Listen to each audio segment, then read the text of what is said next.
गुरु जय गुरुदेव नाम किसका? प्रभु का। प्रभु का पावन नाम।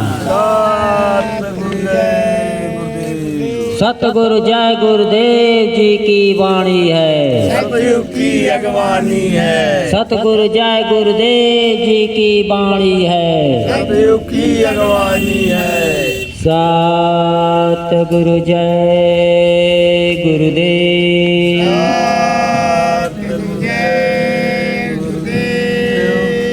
सभी प्रेमी भाई बहनों से निवेदन है कि जिनके कानों तक यह आवाज पहुंच रही है वो सभी लोग इस सत्संग परिसर में आकर के गुरु मालिक के संदेशों को सुने और लाभ उठाएं। सतगुरु जय गुरुदेव। चलो चलो प्रेमी भाई बहनों, जल्दी आओ, अपना स्थान ग्रहण करो। सतगुरु जय गुरुदेव।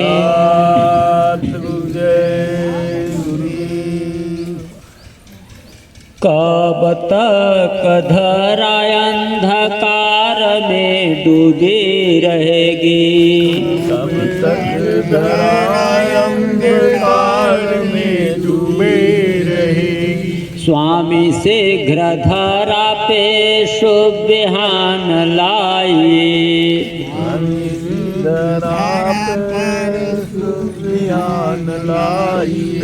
मांसाहार अंडों के दुकान ना रहे कहीं भी, मांसाहार अंड की दुकान ना रहे कहीं। शुद्ध शाकाहार का संविधान लाइए, शुद्ध शाकाहार का संविधान लाइए। नारा भ्रष्टाचार का कहे ना बुलंद होवे, नारा भ्रष्टाचार का कहीं ना बुलंद होवे। सतयोग का नया वो दिन मान लाइए,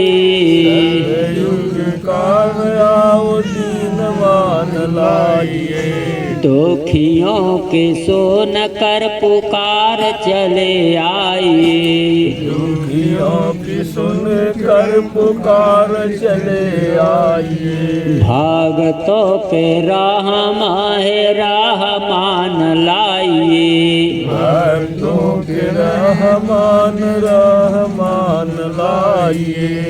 अंतर से स्वामी जी जो देते हैं प्रमाण हमें, अंतर से स्वामी जी जो देते हैं प्रमाण हमें। उसको बताने पर लोग नहीं मानते, उसको बताने पर लोग नहीं मानते। पत्र पत्रिकाओं से परोसता गुरुबाणियाँ, पत्र पत्रिकाओं से परोस गुरुवाणियाँ। लोभ के बीमार स्वाद नहीं पहचानते, लोभ के बीमार लोग पहचानते। अहंकार क्रोध का भी भूत लिए सर पर, अहंकार क्रोध का विभूत लिए सर पर। गुरु के दया भजन ध्यान नहीं जानते, गुरु के दया भजन ध्यान नहीं जानते। बनते गुरु भक्त बड़े कभी न सुनते, बनते गुरु भक्त कभी न सुनते। बनते गुरु भक्त बड़े कभी न सुनते, बनते गुरु भक्त बड़े कभी न सुनते। शील में जहर घोल रा रही हैं ठानते, दिल में जहर घोर रा रही है थान थे।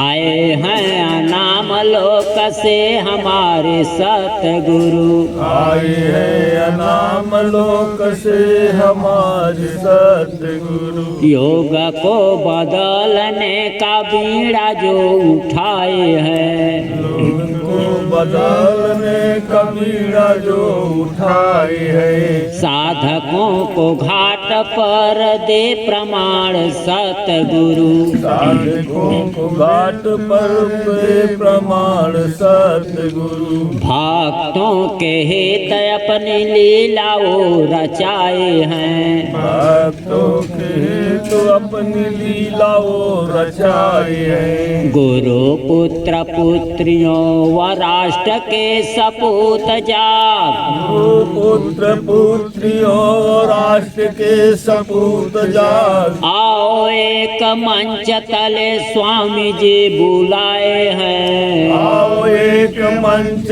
तले स्वामी जी बुलाए हैं। राग द्वेष छोड़ जल्दी साधना बनाने आके, राग द्वेष छोड़ जल्दी साधना बना ले आके।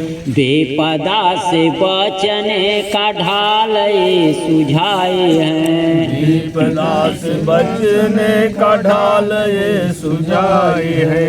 प्रार्थना है सतगुरु जय गुरुदेव जी से, प्रार्थना है सतगुरु जय गुरुदेव जी से।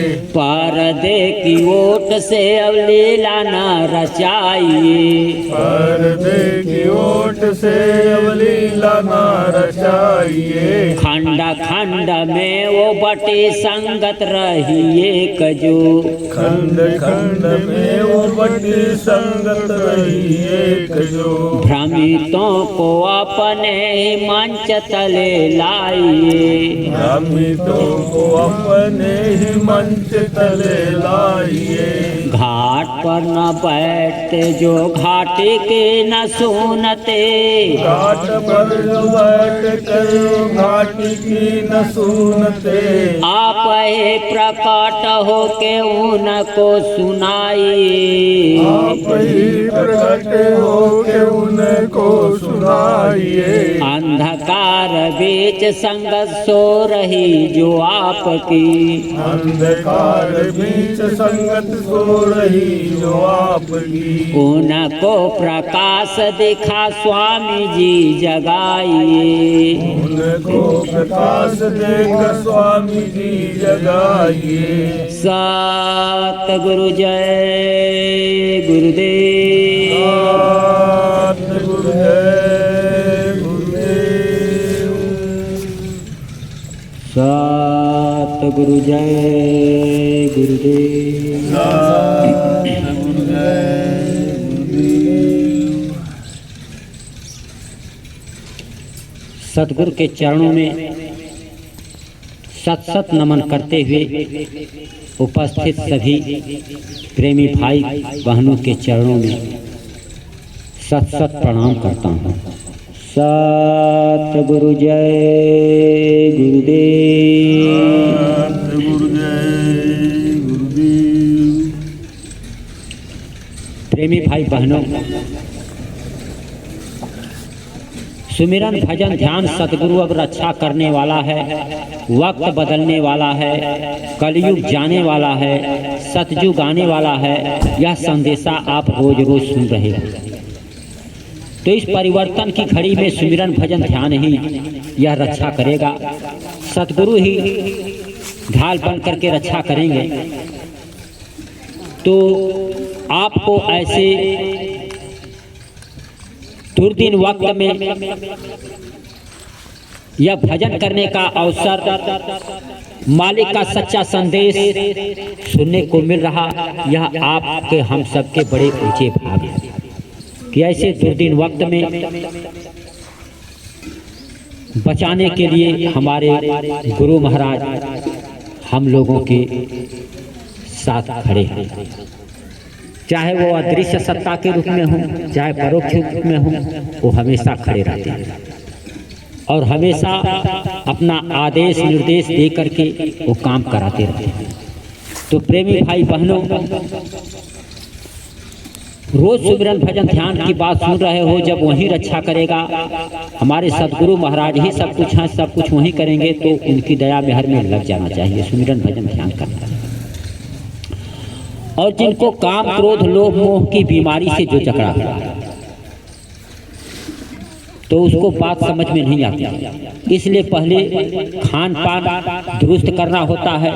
जब तक खान पान आपका नहीं संवरेगा, तब तक एक काम क्रोध लोभ मोह की बीमारी भी नहीं जाएगी। इस बीमारी को दूर करने के लिए परहेज करना होता है। पहले परहेज करना होगा मांसाहार का त्याग, शाकाहार का प्रचार। तो प्रेमी भाई बहनों, यह वक्त की मांग है। जब यह परहेज करोगे तो आपकी बीमारी धीरे धीरे ठीक होने लगेगी और आपको सबकी बातें जो सुहाती नहीं थी, जब बीमार आदमी हो, उसके यहाँ कोई अच्छी बात हो, सभा हो, सत्संग हो, तो उसको अच्छा नहीं लगता, शोरगुल अच्छा नहीं लगता। जिसे जो बुखार से ग्रसित है, बीमारी से ग्रसित है, बहुत अच्छे अच्छे व्यंजन परोस दिया जाए, बना करके खाना, 56 प्रकार का भोग, उसके लिए कोई मायने नहीं रखता, क्योंकि उसे बीमारी लगी। तो उसी प्रकार से जब जिसको काम क्रोध लोभ की बीमारी लग जाती है, तो उसको चाहे जिस प्रकार से जितना भी गुरु की दया मेहर से और गुरु के वचनों को परोस लिया जाए, तो उसे अच्छा नहीं लगता, क्योंकि बीमारी जब तक दूर नहीं होगी अच्छा नहीं लगेगा। इसीलिए गुरु महाराज ने गांव के गलियों गलियों में घर घर संदेशा पहुंचाने के लिए आपको यह आदेश दिया कि जाकर पहुंचा दो संदेशा, कि पहले परहेज करना शुरू करें। जब तक परहेज नहीं करेंगे बीमारी नहीं जाएगी। तो शाकाहार का सतगुरु का संदेश लेकर के आप गांव गांव गलियों गलियों में प्रचार प्रसार किया कि सतगुरु जय गुरुदेव जी का कहना है शाकाहारी रहना है, शाकाहारी हो जाओगे बीमारी से बच जाओगे। कुदरत है नाराज खड़ी, आगे तबाही बड़ी बड़ी तबाहियां आएंगी, मुसीबतें आएंगी, परेशानियां आएंगी। तो इससे बचने का उपाय गुरु महाराज ने कहा, सब रोगों की एक दवाई शाकाहारी हो जाओ भाई। यानी वो दवाई न क्या, जब शाकाहारी नहीं रहोगे, परहेज नहीं करोगे, तो दवा भी काम नहीं करेगी। इसलिए यह संदेशा भिजवाया कि शाकाहारी हो जाओ। अब लाख कोई वैक्सीन लगवा ले तो कर ले, ये तो भाई जरूरी है, लेकिन इससे बचाव कब तक करोगे जब आपका खान पान नहीं सुधरेगा, परहेज नहीं करोगे। तो इसलिए परहेज करना बड़ा जरूरी है। यह जन जन को चेतना जगाना है, सबको जगा दो। और इसके बावजूद अपनत्व का भाव, हम सब सभी उस सतगुरु के बंदे हैं, हम सब उन्हीं के जीव हैं, अनामी महाप्रभु के ही हम जीव हैं। तो फिर हम सब आपस में भाई बहन, तो फिर यहाँ न्याय अन्याय ये कैसा? क्यों हम किसी के साथ अन्याय करें? क्यों किसी के साथ जोर जुल्म करें? क्यों किसी का माल लूटें? क्यों किसी का चोरी करें, डकैती करें, जब हम सब उसी के हैं और हम आप सब लोग एक ही हैं, अपने भाई बहन ही हैं। तो फिर लड़ाई झगड़ा किस बात का? आपस में प्रेम सौहार्द से रह करके गुरु की दया में रहना चाहिए। लेकिन सवाल इस बात का है कि लड़ाई हमको, तो हम रहमान के बच्चे हैं, हम उस दयालु पुरुष के बच्चे हैं, तो हमें दया का भाव होना चाहिए, दया का संचार होना चाहिए। इसलिए अगर संसार में जो मांसाहारी है, कामी है, क्रोधी है, लालची है, वो भी हमारा भाई है, वो भी उस अनाथ प्रभु के ही जीव तो है, तो वो भी इन्हीं का है, लेकिन वो भूला हुआ है। उसको समझाने के लिए गुरु महाराज ने कहा भैया समझा दो, नहीं तो यहाँ पर विधान फिर लग जाता है काल। और समय और विधान को काल कहते हैं। तो जो समय चल रहा है, इस समय में आपने क्या अच्छा किया, क्या बुरा किया, किसको मारा, किसको काटा, किसको धोखा दिया, किसके साथ बेईमानी किया, यह सब लेना देना इसी के लिए सवारा जाता है कि भाई जाकर के बता दो, उसको भी ज्ञान हो जाए। बुद्धिमान तो बहुत लोग हो गए, बुद्धि बढ़ गया, और बुद्धि जिसके पास बढ़ जाती है तो बुद्धि क्या करती है, बुद्धि चोरी करती है, चोरी करवाती है, डाके डालती है, डाके डलवाती है, व्यभिचार करती है, दुराचार करती है, दुराचार करवाती है, बलात्कार करती है, बलात्कार करवाती है। ये सब बुद्धि का खेल है। लेकिन ज्ञान किसके पास होता है, तो ज्ञान भेद नहीं करता। ज्ञान हो जाता है तो चोरी नहीं करता, डाके नहीं डालता, व्यभिचार नहीं करता, दुराचार नहीं करता। तो सतगुरु के हम बच्चे हैं, सतगुरु ने ज्ञान दिया है तो पहले हमको सुधरना पड़ेगा। हम सुधरने, हमारे अंदर ज्ञान हो जाए कि सतगुरु ने हमारे बताया है कि सब अपने हैं।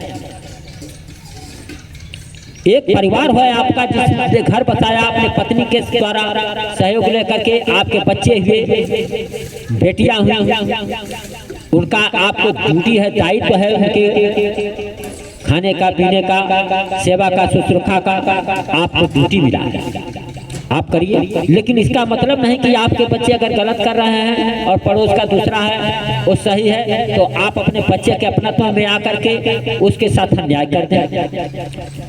अगर दो में झगड़ा हुआ तो न्याय के साथ न्यायोचित बात समझा देनी चाहिए।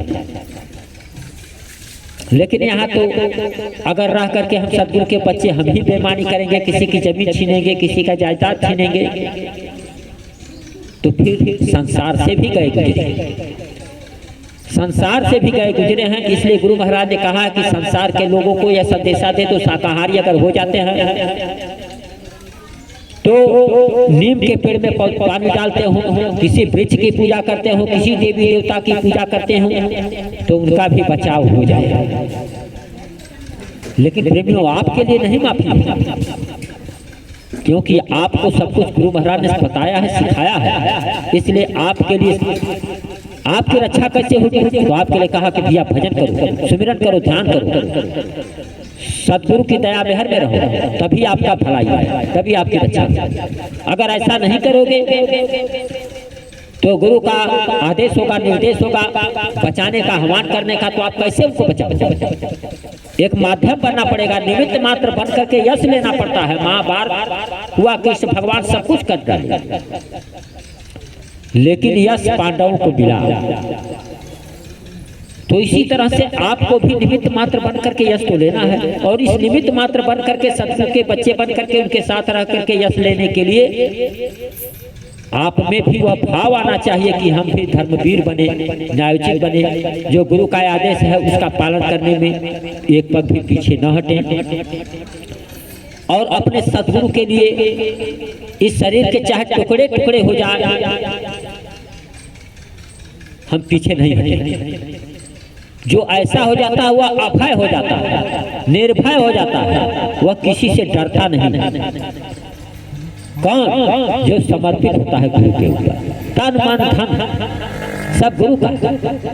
गुरु महाराज कहते हैं सब अर्पित कर दो, तो आपके अंदर यह भाव आना चाहिए कि मेरा इस दर कुछ नहीं, जो कुछ है सब तो, और तेरा तुझको सौंपते क्या लागत है। सब सतगुरु का दिया हुआ है, आप भी सतगुरु के हो, उनके बन जाओ। तो सब आपका तन मन धन सब उनका। तन का मतलब तन आपने गुरु को दे दिया। अब गुरु महाराज ने कह दिया कि भैया देखो बच्चों, देखो ये तन से कोई बुरा काम मत करना, क्योंकि यह तन मुझे दे दिया, यह तन मेरा है, और मेरे तन से कोई बुरा काम ना बने, किसी माँ बहन बेटी पर कुदृष्टि ना उठे, कोई गलत काम ना हो, दुराचार ना हो, व्यभिचार ना हो। जब गुरु महाराज का एक तन हो गया तो तन सौंप दो, इस तरह से मन को सौंप दो। तो मन अगर सौंप दोगे तो संकल्प विकल्प जो कुछ भी उनका है, डर किस बात का? इस मन से कोई बुरा काम मत सोचो, क्योंकि गुरु महाराज का हो गया, गुरु महाराज ने कह दिया कि इस मन से कोई बुराई मत करना, कोई बुरा चीज मत सोचना। इस मन को अच्छे कार्यों में लगाओ, सत्संग में लगाओ, जहाँ गुरु के शब्द बरसते हैं उसमें नहलाओ उसको, तो दया में बचेगी। धन का ये मतलब नहीं गुरु महाराज ने कहा कि 1 रुपया किसी को दे दिया, किसी को रोटी खिला दिया। अरे असली चीज तो है तन मन धन अर्पित करने की, तो ये सब कुछ गुरु को दे दिया तो ये गुरु का हो गया। अब ये गुरु महाराज ने कहा कि देखो ये परमार्थ में लगना चाहिए, जो कुछ तुम्हें दिया हूँ मेरे ये सब मेरा है, अब इससे उत्पादन करो, बढ़ाओ करो और ये परमार्थ में लगाओ, 10वां हिस्सा इसका लगना चाहिए। तो धन को भी जो कुछ है वह सब गुरु का है, तो उसमें से कहते हैं कि 10वां हिस्सा सब लोग कमाओ और 10वां हिस्सा अर्पण करो गुरु के नाम पर। तो इससे आपको सुकून मिलेगा, शांति मिलेगी और आपका के जीवात्मा ऊर्ध्वमुखी होगी, ऊपर को उठेगी हल्की। और जब तक तन मन धन ये आप गुरु को नहीं देते, गुरु इसका शोधन नहीं करते, तब तक सच्चा सुख, सच्चा आनंद आपको नहीं मिल सकता। जब तन आपने गुरु को दे दिया तो फिर डर किस बात का? अरे चाहे जेल जाना, चाहे इस पर लाठी पर से, डंडा पर से गोली चले, क्योंकि हमने गुरु को दे दिया है और गुरु के आदेशानुसार चल रहा हूं, तो डंडा लगेगा तो आपको लगेगा। अरे आपने गुरु को सौंप दिया है ना, ये तन गुरु का है, तो डंडा भी लगेगा तो गुरु के पास जाएगा। तो अनामी कुल मुकुल वाली, तुरंत धनी, तुरंत पुरस्कर्ता, उनसे ताकतवर कौन? वो सहने की क्षमता आप में दे देंगे, वो बर्दाश्त हो जाएगा। तो कुछ बर्दाश्त करने की क्षमता रखनी चाहिए गुरु की दया में। तो सूरा सोई सराहिए लड़े धनी के हेत, अब पुरजा पुरजा होए रहे तऊ न छाड़े छेद। उसी सूरवीर योद्धा की प्रशंसा होती है जो अपने धनी के लिए, अपने मालिक के लिए, अपने सतगुरु के लिए लड़ता है, अपने सतगुरु की वाणियों को बताता है, लोगों को जन जन को सुनाता है, क्योंकि सतगुरु का आदेश है कि जाकर के यह संदेशा मेरा जन जन को सुना देना, बता देना। और नहीं सुनाओगे, बैठ गए, तो फिर उनके कैसे सपूत? फिर सपूत और कपूत में फर्क ही क्या रह जाएगा? इसलिए उनके सपूत बने। और सपूत बनने के लिए ये भी सही है कि बड़ा कष्ट उठाना पड़ता है प्रेम, लेकिन असली आनंद उसी को प्राप्त होता है सतगुरु की दया मेहर। दुनिया के देखने में बड़ा कष्ट लगता होगा। जितने भी अच्छाई की राह पर चले हैं आज तक, जब भी परिवर्तन का वक्त आया है, अच्छाई की राह में चलने वालों को ही परेशानी उठानी पड़ी है। अरे भाई, राम और उनके साथी बंदर भालू जिसे आप कहते हो, यानी जंगली आदमी, जंगल के रहने वाले, गांव के रहने वाले, वो लोग परेशान हुए। राम ने घर बार छोड़ा, सीता का हरण हो गया, जंगल जंगल भटकते रहे। उनके साथ हनुमान, नल, नील, अंगद, जामवंत, सुमंत जो भी रहे, उनको परेशानी हुई, लड़ाई झगड़ा हुआ। कृष्ण के साथ रहने वाले पांडवों को परेशानी हुआ, अज्ञातवास सहना पड़ा, वनवास सहना पड़ा। तो जो सतगुरु की दया में रहेगा तो इस परिवर्तन की घड़ी में परेशानी थोड़ी होती है, थोड़ा सुनना भी पड़ेगा कटु वचन, लेकिन गुरु की दया मेहर में रह करके, गुरु के आदेशों निर्देशों से, गुरु के शब्दों के द्वारा हम पूरे संसार पर विजय प्राप्त करेंगे, ये आकांक्षा। क्योंकि हम समर्थ गुरु के बच्चे हैं, और समर्थ गुरु का बच्चा अगर संसार से कमजोर हो जाए तो फिर वह सपूत कैसा? इसका मतलब है कि वह अपने को समर्पित गुरु को नहीं किया, नहीं तो संसार से डरता नहीं। और संसार की क्या बात है, अब गुरु महाराज ने कहा है काल से भी वो डरता नहीं। अब उसके आगे जिसकी बनाई हुई संसार सृष्टि, अब काल क्या है? अरे भैया यहाँ भी अगर कोई काम करते हो, चोरी करते हो, डाका डालते हो, कत्ल करते हो, व्यभिचार करते हो, दुराचार करते हो, बलात्कार करते हो, पर नारी की छीना झपटी, अमानवीय कृत्य जो कुछ भी आप करते हो, तो इस समय में जो कुछ आपने किया, अच्छा किया बुरा किया, तो उसका के अनुसार आपको यहाँ पर भी विधान है, वो सजा देगा। अच्छा करोगे तो सजा नहीं पाओगे, यहाँ का विधान है। तो ये उस व्यवस्था की नकल है। तो आप उनके भी राज्य में रह करके, यहाँ तो रिश्वत भी चलता है, फरेब चलता है, झूठ चलता है, लेकिन वहाँ पर झूठ नहीं चलेगा, वहाँ पर फरेब नहीं होगा, बिल्कुल सच्चा न्याय होगा। तो उसका विधान है कि यह पाप है, यह पुण्य है, यह सत्य है, यह असत्य है। तो आप अगर गलत काम करोगे तो वो आपके लिए काल है। जो आप गलत काम करोगे तो आपके लिए काल है, और आप अपने क्रिया कर्मों की तलवार से मारे जा रहे हैं, क्योंकि विधान है आपका क्रिया कर्म गड़बड़ हुआ, इसलिए उसको मारना पड़ा। तो आप अपने कर्मों द्वारा मारे जा रहे हैं। नहीं, क्यों मारता? क्यों काल क्रूर होता है आपके? वह तो दयाल है। अगर आप अच्छे काम करोगे, आप राम को कहते हो काल, आपके लिए काल थोड़े है। अरे जो दुष्ट होंगे, जिनका दमन किया भगवान राम ने, दुष्टों का दमन किया, पापाचारियों का किया, धर्मियों का किया, पर नारी पर कुदृष्टि उठाने वालों का दमन किया, तो काल उनके लिए न हुए, और सज्जनों की रक्षा हुई, विभीषण की रक्षा हुई। कृष्ण भगवान को कहते हो कि काल अरे उन्होंने बहुत समझाया कि अब मान जाओ, दुष्टता छोड़ो भैया, तुम बाद में साथ समझ में आ जाए, 5 गांव लेकर के राज करो। बहुत समझाए, लेकिन कोई मानने को तैयार नहीं। पुत्र मोह में उनके बाप धृतराष्ट्र, माँ गांधारी भी नहीं मानी,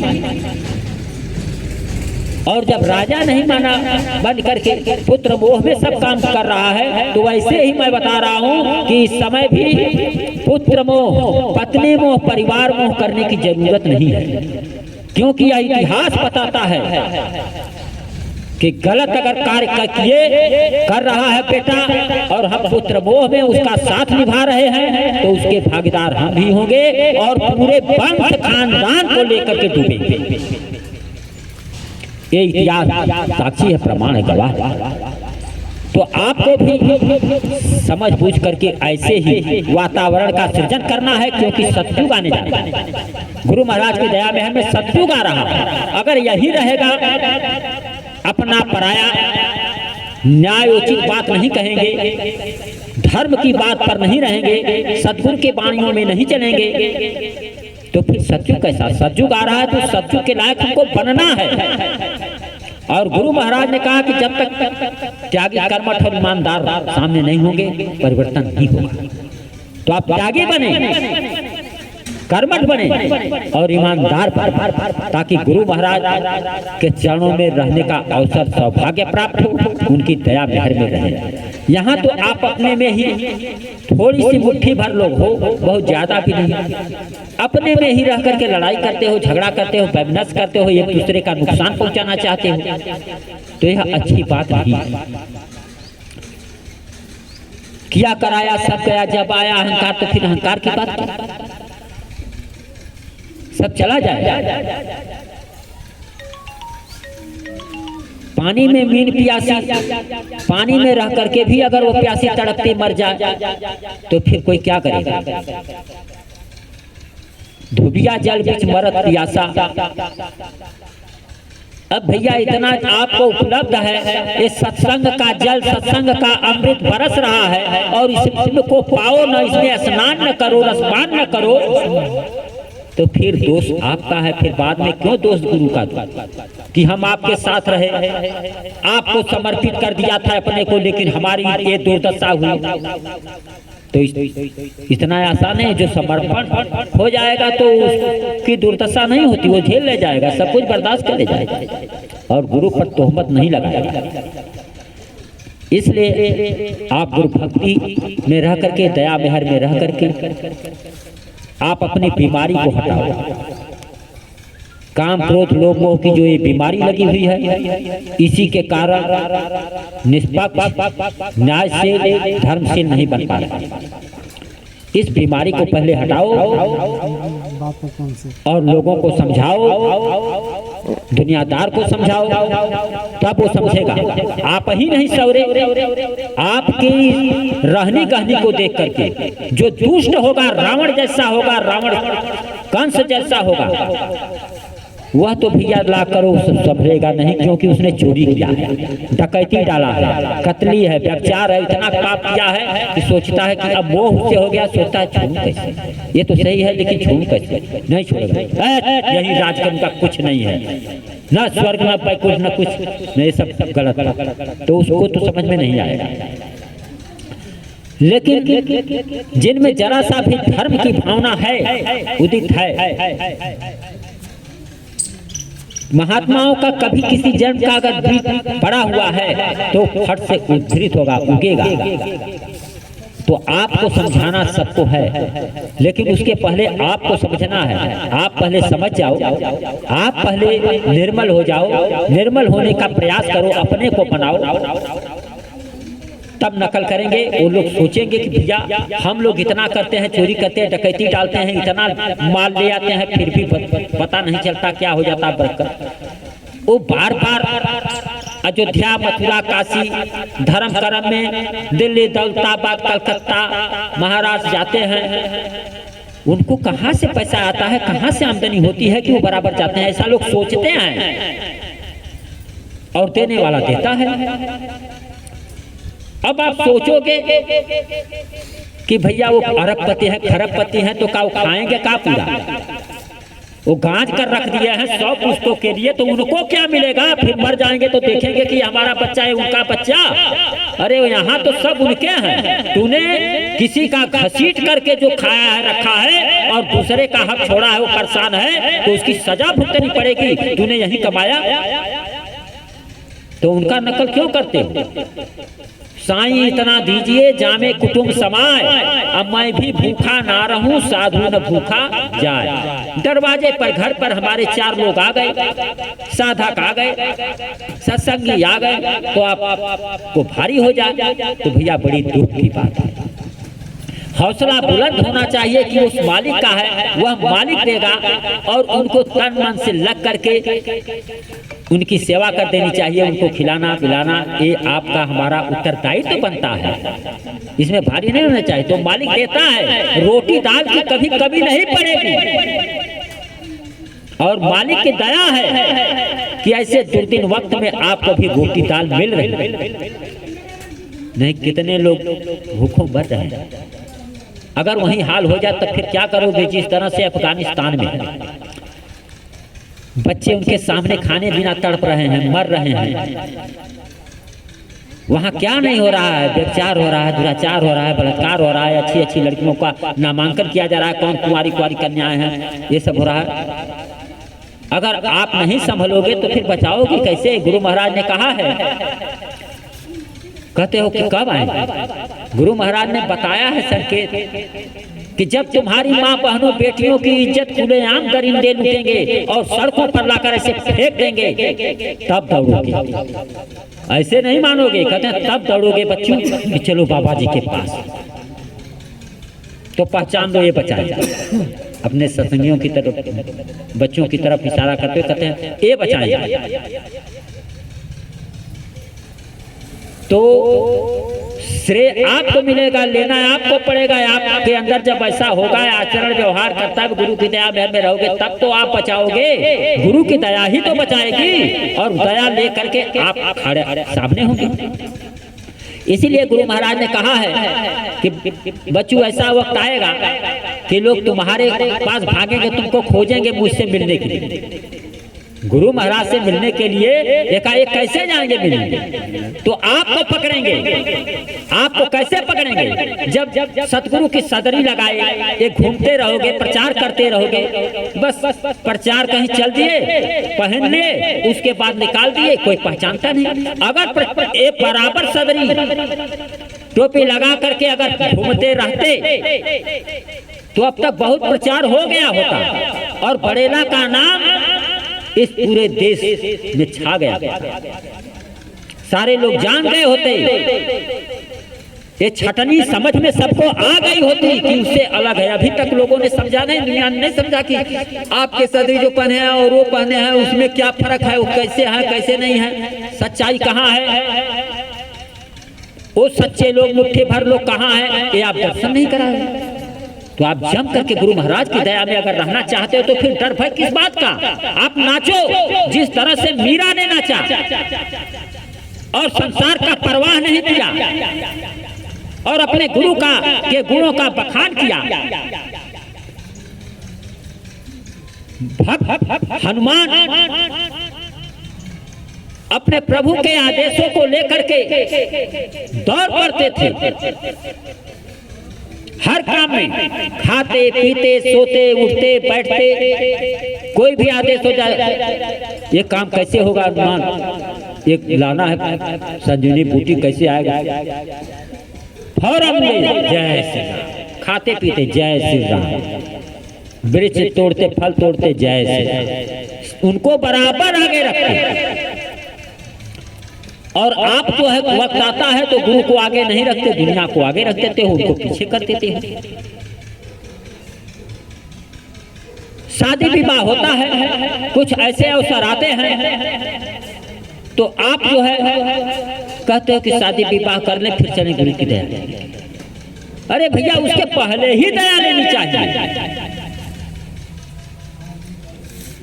दया पहले लो, संसार का काम बाद में। जब इनको आगे रखोगे तो आपका हर कार्य सफल होगा।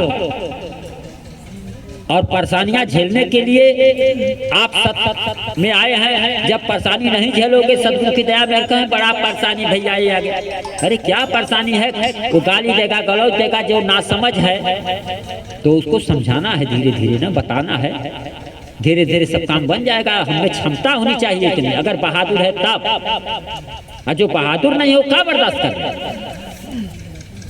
इसलिए आप लोग प्रेम लगन से गुरु महाराज की दया मेहर में रह करके आप लोग सुमिरन भजन ध्यान में लग जाओ और गुरु के कथनानुसार आप अपने को समर्पित करके भजन में लगो तो उन्नति जल्द होगी, आपको जल्द अनुभव होने लगेगा, दिखाई सुनाई पड़ने लगेगा। प्रेमियों, यह अनुभव हमको पहले भी होता था लेकिन मैं समझ नहीं पाता। जब गुरु महाराज प्रत्यक्ष में हाजिर नाजिर रहे, उस समय गुरु महाराज की दया दृष्टि जब मेरे ऊपर पड़ी तो ऐसा लगा कि मैं एकदम बाग बाग हो गया, शक्तिपात क्रिया हो गई, संचार हो गया, शक्ति का स्रोत ऐसा महसूस हुआ। इसके बाद मैं भजन ध्यान किया तो बहुत कुछ अंदर में दिखा, लेकिन फिर बाद तो मैं सोचा कि अब बंद हो गया, जबकि आवाजें आती थी, लेकिन वो बढ़ा क्यों नहीं? क्योंकि साध नहीं मिला। कोई हमारे आसपास साध की कमी थी, क्योंकि गुरु महाराज ने कहा साध संग मोहि देव नित परम गुरु दाता। साध का संग मिलता तो हमको समझाता कि ये अच्छा है, जो एक बार देख लिया वो फिर नहीं मिलता, बहुत करोगे तो फिर दिखाई देगा, तो फिर बार बार उसी को, तो आपकी रुकावट होगी, आगे बढ़ो। एक कोई बताने वाला मिला नहीं और मैं रूखा फीका होने लगा कि वो फिर क्यों नहीं मिलता, दिख गया तो फिर क्यों नहीं मिलता, फिर आ गया तो फिर क्यों बंद क्यों हो जाता। इसी में मैं अगर साध रहता तो समझा लेता, संभाल लेता कि जब तक पूर्ण गति में नहीं जा रहे हो भैया, जो दिखाया है अभी आपका सफर है, चलना है, अब दुनिया में भी आप चल रहे हो वहां से तो तमाम जगह पड़ेंगे, तमाम स्थान पड़ेंगे, कहीं उतर गए तो उतना ही देखोगे ना। अरे देखते जाओ, जहां मंजिल है वहां चलो, अब उतर गए तो फिर देर तो लगेगा ही। अभी पहुंचने में मंजिल चीज उसी की ये नकल है, और नकल को नहीं समझे तो असल कैसे समझ में आएगा।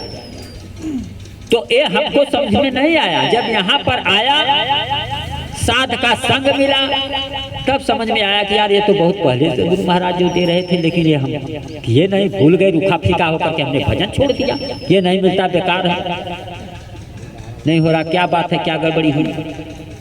तो उसमें गड़बड़ी सड़बड़ी हुई, तन से तमाम बनता गया, करते गए, फिर खत्म हो गया। लेकिन यहाँ आने के बाद फिर विकास का प्रक्रिया शुरू हुआ, तो देखा, समझ में आया। तो इसलिए भैया रिद्धि सिद्धि मांगू नहीं, अब मांगू तुमसे ए, निस्दिन दर्शन साध का, कहें कबीर मुहि दे।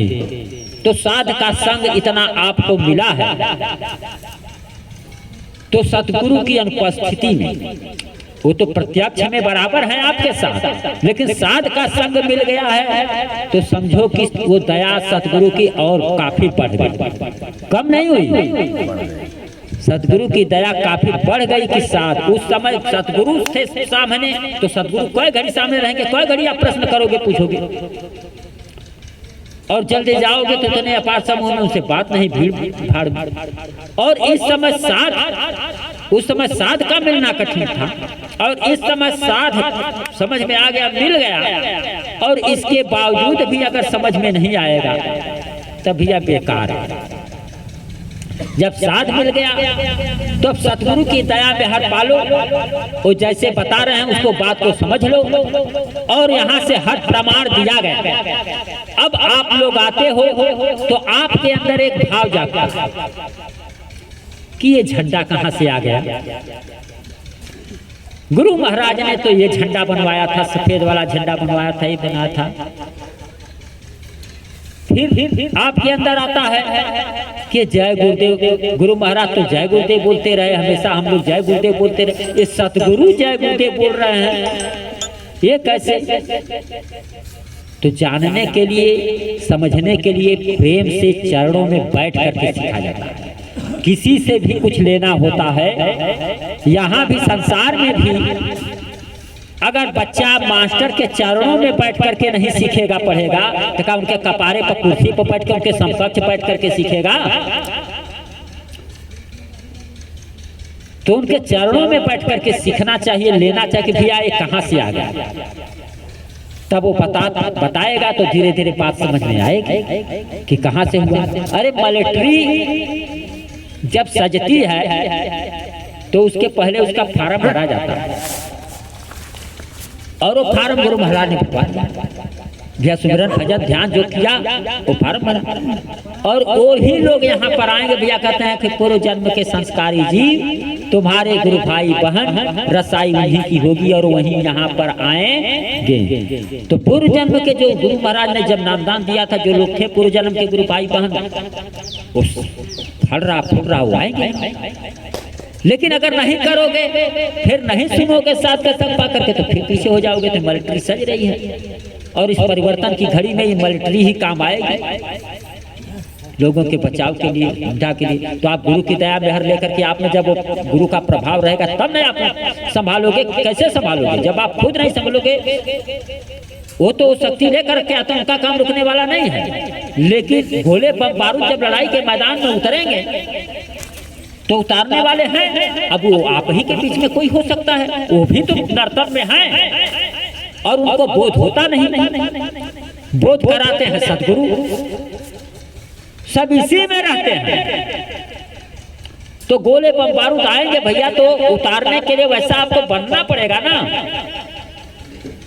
अरे हनुमान, नील, अंगद, जामवंत, सुमंत, हनुमंत, ये सब 5-6 का नाम होता है। रहे तो बहुत, जिन्होंने विशेष कार्य प्रभावित किया उनका रहा, लेकिन निमित्त बात बन करके यश बहुत रहे उसके नाम।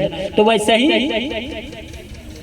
इसमें कुछ होंगे भैया, 2, 4, 5 लोग, 10 लोग जो कि उस गोले बम बारूद को उतारेंगे, रहेंगे बहुत। आगे आगे वो रहेंगे, सब गोले बम बारूद उतार लेंगे गेट की तरफ। तो ऐसा बनना पड़ेगा तब ना। अब वहां पुकार होगा लड़ाई के मैदान में, जरूरत होगा तो फट से पहुंचने की क्षमता होगी, तब तो वहां पहुंचेंगे। तो इसके लिए जब इसमें कुछ चूचा बोले भैया, कहते हैं बार बार कुछ आवे तब ना ऊपर से आवाज आएगी, तब तो शक्ति का स्रोत जगेगा, शक्तिपात क्रिया होगी, आपके शरीर में आएगा, शक्ति का संचार होगा, ऊर्जा का संचार होगा, तब तो आप लड़ाई के मैदान में यहाँ से फट से पहुंच जाओगे। आपकी आत्मा शरीर से निकली, किसी घर में कोठरी में बंद किया, कर दिया, और निकल गई खिड़की के रात किसी रात से और चली गई, और वहाँ लड़ाई के मैदान में गोले बारूद तब तो उतारेगी कि ऐसे कैसे उतारेगी। तो इसको समझना चाहिए आपस में मिल बैठ करके कि कहाँ से झंडा आ गया, कैसे आ गया। ये गुरु महाराज ने कहा था, सब बता दिए हैं गुरु महाराज। गुरु महाराज ने कहा कि मेरी पत्रिकाओं को पढ़ना, ये कभी पुरानी नहीं होंगी, और एक वक्त आएगा जब मेरी पत्रिकाओं की खोज होगी। तो प्रेमियों, ये खोज करके बताया जा रहा है कि गुरु महाराज ने पहले से सब बता दिया है। वह बीजक, और बीजक बतावे वित्त को जो वित्त गुप्ता हो, और सदगुरु बतावे शब्द को बूझे बिरला होय। तो उस बीजक को आज तक कोई पूरे अखंड भारत में कोई नहीं पाया। और मैंने बता रहा था यहाँ भी कि इस सन में कहा है भैया, इस सन में कहा है, उस सन में गुरु महाराज ने कहा है, ये झंडा का लोग कहा है, ये कहाँ कहा है भैया, ये कहाँ से आया। हमने कहा भैया कहा है, आप खोजो। कुछ चीज ऐसा रहा कि मैं सन वाइज लिख करके इस सन में कहा, इस सन में कहा। सुनील भैया सामने इनको भी दिया कि भैया खोजना पत्रिका, तमाम लोगों के आस। अब जितने लोग हैं सबको मैंने कहा था, तो सब लोग पर लागू होता है, दिया भैया खोज लो, ये चीज कहा है। और कोई खोजा ओजा नहीं, गुरु की दया मेहर हुई। हम साधना में बैठे थे, हमको मालूम हुआ कि ये चीज यहाँ से इनके घर जाएंगे तो यहाँ से पत्रिका मिल जाएगी। और इस तरह से मैं गया, उस घर पर पहुंचा, अपने मिर्जापुर जिले में ही एक कृष्णा पटेल यहाँ जो आता, उसके घर पर पहुंचा। मुझे ऐसा लगा, कर जब बैठा था तो लगा कि वहां मिल गए। मैं गया तो कहा कि हमको इस सन का पत्रिका चाहिए, इस सन। गुरु महाराज तो कहा भैया वो तो क्रम से रखे हैं, आप कहो बताओ मैं ले आऊं। मैंने बताया, और उनके घर की एक महिला जो यहाँ आती है, अंकुर की बड़ी वो आती है, कृष्णा पटेल, वो आई और पत्रिका लेकर के आई। कभी देखो यही, देखने लगे, उसमें मिल गया, कहा हाँ। अब जैसे नजर उसी पर जा रही है, और कुछ चीजें ऐसी मिली कि मेरे घर जो पत्रिका थी लगा कि एकदम ऊपर है, ऊपर ही वो पत्रिका है और साफ दिख रही है हमको कि ये चीज की जरूरत है, मिल गया। इस तरह से मिला। तो ये बीजक एक नहीं है भैया। तो इस पूरे अखंड भारत में गुरु महाराज के अपने सारे बच्चों के पास पत्रिकाएं पहुंचती थी कि नहीं पहुंचती थी? हर जगह पहुंचती थी कि कानपुर नहीं पहुंचता था, मिर्जापुर पहुंचता था, हर जगह पहुंचता था। और सारे लोग पत्रिकाओं का अवलोकन करते थे कि नहीं करते थे, पढ़ते थे कि नहीं पढ़ते थे। और वो चीज मोटी हेडिंग में लिखा हुआ है। मोटी हेडिंग में वही चीज लिखी जाती है जो विशेष बात होती है। तो उस पत्रिका में सब ये जो बात मैं बताया वो मोटी हेडिंग में है, इसके बावजूद कोई नहीं पा सका, तो ये बीजक नहीं है तो क्या है? और इस बीजक को कौन बताएगा? कहते हैं बीजक बतावे वित्त को, और जो वित्त गुप्ता हो वो धन गुप्त होता है। तो वैसे सतगुरु बतावे शब्द को बूझे बिरला को, तो बिरला लोग जानेंगे भैया जब सतगुरु की दया मेहर होगी, सतगुरु बताएंगे। तो मैं कहता हूँ सतगुरु ने बताया, तब तो मैं उपलब्ध कराया कि क्या मैं ज्ञानी हूँ पूरे हिंदुस्तान में, सबसे बुद्धिमान हूँ कि निकाल दिया। और बुद्धिमान तो चोरी करता, डाके डालता, कत्ल करता, हत्या करता, ये करता है ना, मैंने यह भी बताया। ज्ञानी नहीं करता, बुद्धि भेद करती है, ज्ञानी भेद नहीं करता, अभेद। तो ज्ञान, गुरु महाराज हम लोगों को ज्ञान सिखा रहे हैं, लोक का परलोक कि यहाँ भी न लड़े झगड़े, आपस में प्रेम से रहे, सब अपने हैं। रेल, दुकानें, दफ्तर, ऑफिस से सब अपने हैं। मत जलाओ, मत तोड़ो, मत, यही तो संदेश दिया हम लोगों को। क्यों बर्बाद कर रहे हो? तो ये बीजक, ये गुरु महाराज ने समझाया। तो मैंने यहाँ उपलब्ध करा कि देखो भैया, ये झंडा के विषय में गुरु महाराज ने कहा, ये जय गुरुदेव नाम से अपने काम नहीं होगा। 16 जून 1999 को मैंने बताया और पत्रिका ले आकर के उपलब्ध कराया, कृष्णा पटेल के घर से वह लाया। 16 जून 1999 को गुरु महाराज ने, पूछ सकते हैं जो आते हैं कृष्णा पटेल के घर, जो उनकी बड़ी मम्मी आती है, उन्होंने पत्रिका मुझे दिया था ला करके कि नहीं दिया था। मैं गया था, पूछने की नहीं गया था उनके घर में। पूछेंगे, सच्चाई सामने आएगी, हमारे पास नहीं था, उनसे प्राप्त किया। किसके इशारे पर? अब समझ लो क्यों गया, इशारा नहीं था तो गया क्यों? तो कहने का मतलब भैया, गुरु महाराज ने कहा 16 जून 1999 को मथुरा में दैनिक लघु प्रवचन में बोल रहे, अभी तो जय गुरुदेव नाम है। कब बोल रहे हैं? 99। अभी तो जय गुरुदेव नाम है, इस नाम से तुम्हें दिखाया जा रहा है, इस नाम से सुनाया जा रहा है, इस नाम से तुम्हारा कल्याण हो रहा है। लेकिन आगे जब पंथ बना लिया जाएगा, अब पंथ क्या होता है? महात्मा पथ बनाते हैं। कोई बनाया थका के गुरु महाराज वहां बैठ गए। गुरु महाराज ने खुद वहां सब कुछ बनाया, जो कुछ निर्माण किया ना। तो महात्मा पथ बनाते हैं, एक नवीन रास्ता देते हैं और उस पर लोगों को चलाते हैं, वो पथ होता है। और नया नाम देते हैं, जगाते हैं, तो उसे पथ कहा जाता है। जब जब भी महात्मा आएंगे, नया नाम जागृत करेंगे, महात्माओं के जाने के बाद उसी नाम से पर जो चलता है वह पथ कहलाता है। तो महात्मा पथ बनाते हैं और उसके चले जाने के बाद जो जबरदस्ती वहां लड़ाई झगड़ा होता है हर जगह, और उसके बाद वो पंथ बनता है। फिर उसमें बहुत से लोग जाते हैं श्रद्धा, लेकिन सब उसका उत्तराधिकारी नहीं होता। वो पहले सेट कर देते हैं अपने लड़के को, फिर वो अपने लड़के को, यानी नाती नन्ना का धुन शुरू हो जाता है।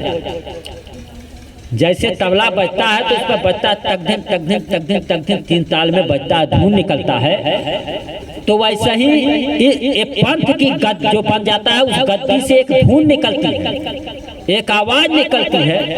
वह धुन क्या कहती है?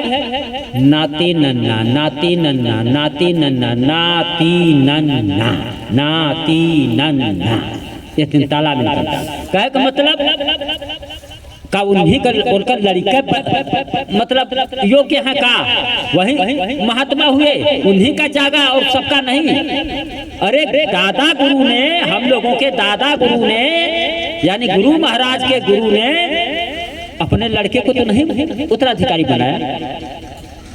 जिनमें योग्यता थे, कार्य क्षमता थी हमारे गुरु महाराज ने, तो उनको न बनाया, क्योंकि वो पुत्र मोह से ऊपर उनके लिए सभी लोग अपने जो भक्त था, जो जागृत था, उसको दे दिया।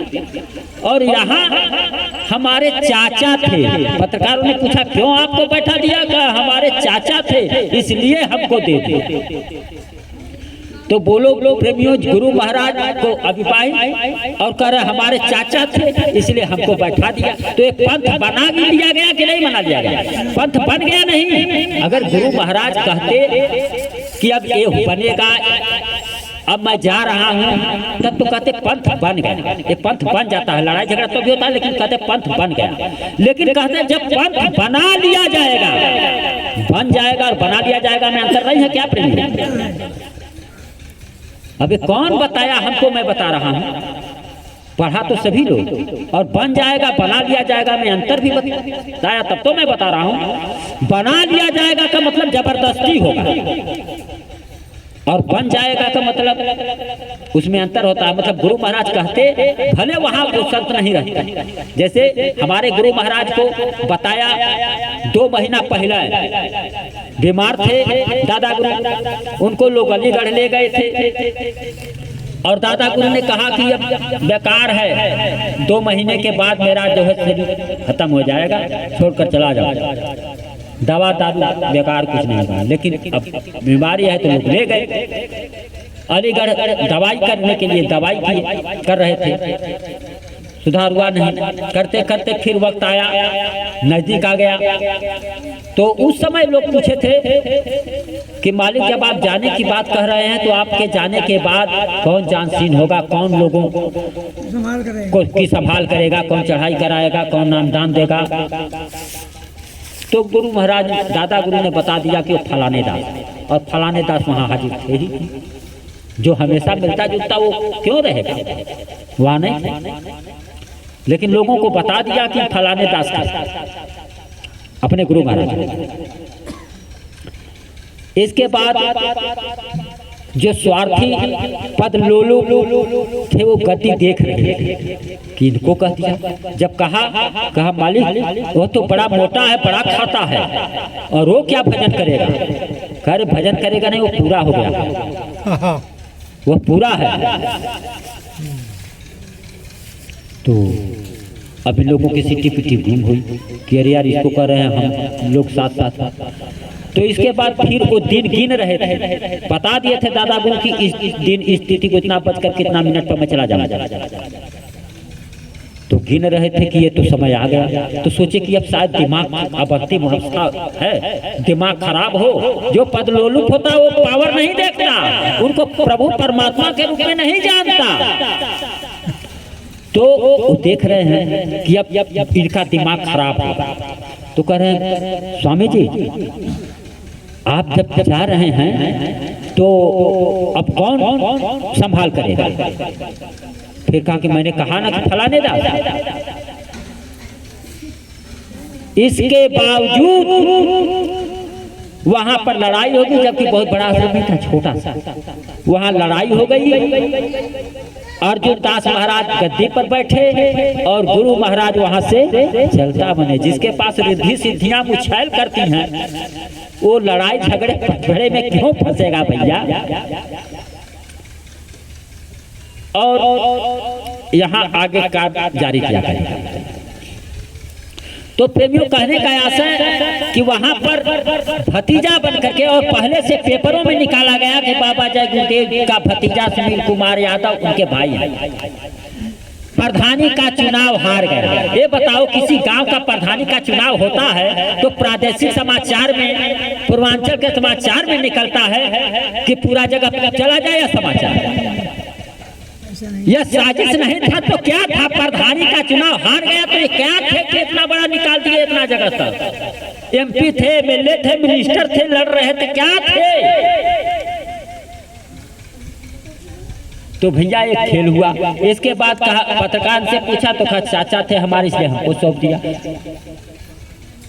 और इसके पहले पत्रकारों ने पूछा था चौधरी से, तो उन्होंने कहा था यहाँ देखो ये न्यास है, यहाँ लड़ाई झगड़ा का कोई सवाल नहीं है।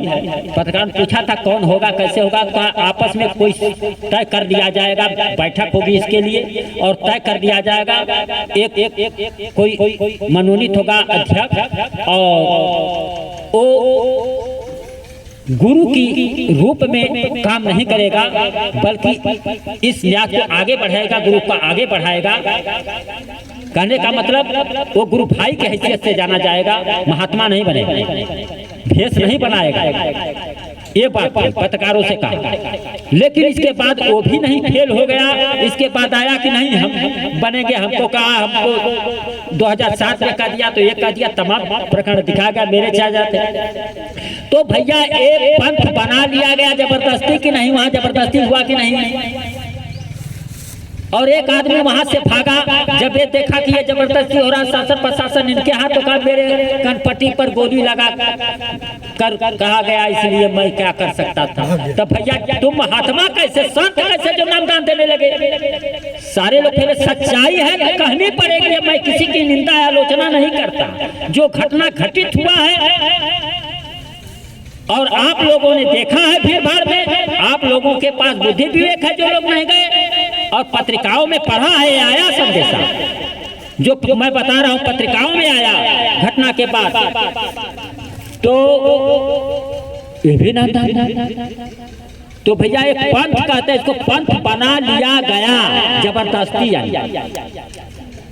तो जब पंथ बना लिया जाएगा तो कहते जय गुरुदेव कहा, किताबें पढ़ लिया तो इससे कुछ नहीं होगा। ये गुरु महाराज ने कहा, मैं नहीं कहा। 27 जुलाई 1980 को गोरखपुर में गुरु पूर्णिमा कार्यक्रम के अवसर पर ये 3 इमरजेंसी मिसा के बाद, 3 यज्ञ कराने के बाद, इमरजेंसी मिसा के बाद जब 23 मार्च 1977 को गुरु महाराज जेल से मुक्त हुए, बाहर आए, उसके बाद 3 यज्ञ कराया। पहला यज्ञ इसी अयोध्या में, दूसरा यज्ञ साबरमती अहमदाबाद गुजरात में, और तीसरा यज्ञ कटेसर गंगा की रेती पर 15 फरवरी से 25 फरवरी सन 1979 में कराया। और 1979 में कराया। इसके बाद वहां पर गुरु पूर्णिमा का कार्यक्रम 27 जुलाई 1980 को गोरखपुर में हुआ। और गोरखपुर में ये बात कह रहे हैं गुरु महाराज कि इस बार जो खेल हुआ उसमें तुम चूक गए, इस बार चूक गए। अगर चूके न होते तो परिवर्तन देखने को मिलता, लेकिन तुम चूक गए। आगे फिर मेरा जब खेल होगा तो चूकना मत, तन मन धन सब अर्पित कर देना। बस जो बता रहा था तन मन धन, उस गुरु महाराज समझाए कि अर्पित कर देना। उस समय 5 नाम थी ये दुनिया में, तो पूजा बराबर होती रहेगी, लेकिन वह यह अकह अपार अनामी का वह नाम सेध करना पड़ेगा। कब कहते हैं? जब आगे मेरा खेल होगा तब। तो कहते हैं वो महात्मा है, उनको ऊपर से आवाज आएगी, फिर उस नाम को बताएंगे, फिर आप उसी नाम से पार उतरोगे। भविष्य में जय गुरुदेव नाम से पार नहीं उतरोगे। तो किस भविष्य का वर्णन किया? 27 जुलाई 1980 को कह रहे हैं, आगे जब खेल होगा तभी का न वर्णन कर रहे हैं कि कह रहे सीधे कुछ में लिखा है आगे जब मेरा खेल होगा। और मैंने पत्रिका सबको उपलब्ध करा दिया, ये भैया लोगों ने नेट पर भी डाला है। इसके बावजूद समझ में नहीं आ रहा तो ये गुरु का बीजक है, ये समझाया जा रहा है, बताया जा रहा है। आप समझने की कोशिश करो। भैया को अंतर में आदेश हुआ कि ये झंडा बना लो, ये डंडा बना लो, सतगुरु जय गुरुदेव बोलो, ये अंतर में हुआ। भैया पत्रिका नहीं जानते, आदेश अंतर में पाए। प्रमाण के लिए आदेश सतगुरु का हमको मिला, हमने पत्रिका प्राप्त करा किया हो जा, तब मैंने बताना शुरू किया। तो इस बीजक को बताया जा रहा है। अब आप इतना बताने के बावजूद भी ना समझ सको क्यों परिवर्तन हुआ, तो फिर भैया आप जानो, आपका काम जानो। तो ये नाम का परिचय, और इस नाम के साथ साथ मैं बहुत सारे प्रमाण बताता रहूं तो दिन रात गुजर जाएगी। ये मत समझो, ये उनकी दया है, चलती रहेगी। जब 1979 में कटेसर गंगा की, थोड़ा सा बस यही बताकर चलूंगा, उसके प्रमाण तो बहुत है, कितना नहीं है। कटेसर गंगा की रेती पर गुरु महाराज जब सतयुग आगमन का यह जग तीसरा रचा रहे थे, उस समय गुरु महाराज ने कहा था कि भोलेनाथ आज यहाँ आएंगे और भोलेनाथ आएंगे। पक्षी राज के रूप में एक पक्षी, अजीब पक्षी थी, न कबूतर की तरह न उल्लू की तरह, कैसा बताएं, वो धरा पर वैसी पक्षी कोई नहीं। एक अजीब चिड़िया थी और कबूतर से बड़ी चिड़िया। वो पक्षी राज के रूप में गुरु महाराज के मंच पर विराजमान हुई, जिसे गुरु महाराज ने कहा कि ये भोलेनाथ पधारे हैं पक्षी राज के रूप में। और रात में आज 12:00 पर बताया था कि इनका डमरू बजेगा, भोलेनाथ डमरू बजाएंगे और उसकी आवाज पूरे काशी में सुनाई पड़ेगी। काशी छोटा मोटा तो है नहीं, कहा पूरी आवाज काशी में सुनाई पड़ेगी। ठीक जो समय बताया था गुरु महाराज, और चिड़िया वही है, रात भर उस मंच पर रही। गुरु महाराज ने जो कहा था उस वक्त पर डमरू बजना शुरू हुआ। उसके पहले हमारे मौसा वगैरह थे, तमाम लोग मिल करके साजिश किए कि चारों तरफ हम लोग रहेंगे घेर में। शंकर जी का दर्शन अगर करना होगा, डमरू बजेगा तो हम लोग भी देखेंगे कि शंकर जी कहाँ है, कौन डमरू बजा रहा है। तो कहे कि अगर आपके तरफ डमरू बजे तो आप जो है जय गुरुदेव बोलिएगा, ताकि हम लोग दौड़कर उधर पहुंचेंगे, हम लोग भी दर्शन कर लेंगे। अगर हमारे तरफ बोलेंगे डमरू बजेगा, शंकर जी का हम लोग देखेंगे, तो हम लोग बोलेंगे जय गुरुदेव, आप लोग दौड़कर आ जाइएगा। इस तरह से पूरा सीमा सील कर दिया लोग कि पूरा बोलेंगे बजाएंगे डमरू तो पश्चिम हम लोग चिल्लाएंगे आप लोग आ जाना, उत्तर वाला कहा इधर बजेगा तो हम चिल्लाएंगे आप आ जाना। डमरू ठीक समय पर बजा, लेकिन पूरब वाले को लगा कि पश्चिम बज रहा है, अब पश्चिम वाले को लगा कि पूरब में बज रहा है, उत्तर वाले को लगा कि दक्षिण में, दक्षिण वाले को लगा कि उत्तर में। अब कौन चिल्ला जाए गुरुदेव की ओहर भागा, कथो भैया उन्हें चिल्लाता नहीं, डमरुआ तो बजत है ओहर। अब पूरब वाला पश्चिम भागा, पश्चिम वाला पूरब भागा, उत्तर वाला दक्षिण भागा, दक्षिण वाला उत्तर। इस तरह से भागते भागते दौड़ते दौड़ते फिर उधर गए तो उधर नहीं, अब उधर सुनाई दे रहा, फिर उधर भागे। ये भाग दौड़ करते करते थक गए। 3 घंटा कुछ मिनट तक डमरू बजता रहा और उस डमरू की आवाज पूरे काशी में सुनाई दी। लोग पस्त हो गए, डमरू बजता रहा और डमरू वाले को खोज नहीं पाए। इसके बाद गुरु महाराज ने कहा, क्या कहा, पक्षी राज के रूप में जो भोलेनाथ आए हैं, कहते हैं कि मैं अभी कर दूं बंटाधार, गुरु महाराज हमको दे दो अब आदेश। जो लोग नहीं मान रहे हैं संत की बात, मैं उन्हें समझाऊंगा, असली मजा चखाऊंगा।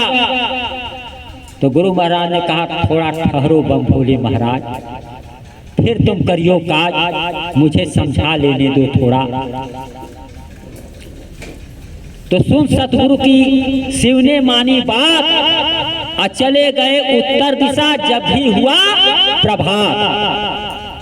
तो इस बात को जब मैं बोल रहा था एक जगह, तो हमारे मौसा थे, कहे भैया रामचंद्र हम रहलियो मनिया, हमके हम मौसा हम जानते नहीं, तोहरा वजह से तो हम वही में गए रहे, तोहरा श्रेय हम नामदान गुरु महाराज से ले ले। तो कहा दक्षिण दिशा में कह, हमके नाम उसा ढेर दिन होगा तो के भरम होगा।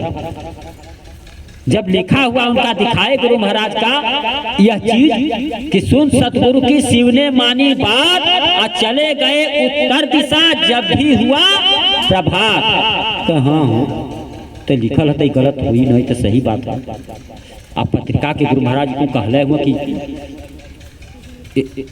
मेरी पत्रिकाओं को पढ़ना अच्छा, इसमें लिखा खोज होगी का हमरे, लेकिन दिमाग में यह रहे कि दक्षिण दिशा, लेकिन दिखा देला तो हम जानते हैं। तो कहने का मतलब है प्रेमी भाई बहनों, गुरु महाराज ने कहा कि शंकर जी काशी छोड़ करके उत्तर दिशा में चले गए। कहाँ गए ये नहीं बताया, कहे काशी छोड़ करके शंकर जी उत्तर दिशा में चले गए।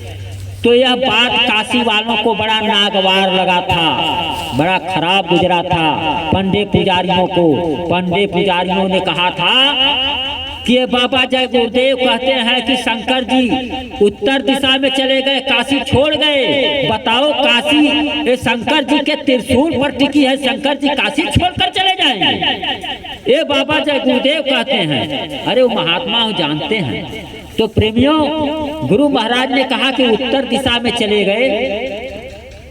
तो जब जब परिवर्तन होता है तो पहले शिव की स्थापना होती है जहां शिव चले जाते हैं। राम आए युग परिवर्तन के लिए, तो राम ने भी शिव का स्थापना पहले किया, जो रामेश्वर के नाम से जाना जाता है। शिव की स्थापना के बाद आगे का काम हुआ, परिवर्तन हुआ।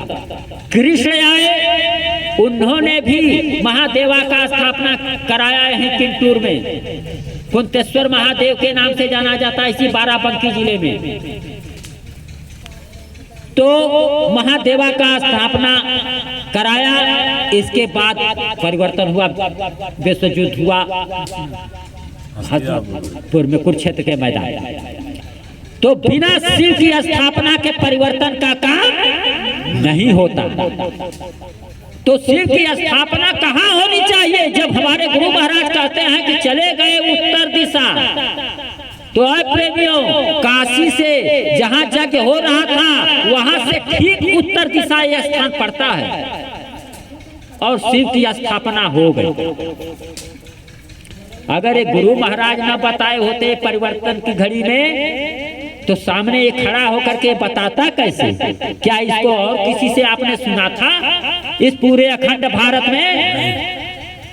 ये गुरु की दया है, ये दया ले लो, समझ लो और तन मन धन अर्पित करके गुरु महाराज की दया मेहर में सुमिरन भजन ध्यान करो तो शिव की स्थापना हो गई। अब परिवर्तन का काम शुरू, तो आप तैयार हो जाओ इसके लिए।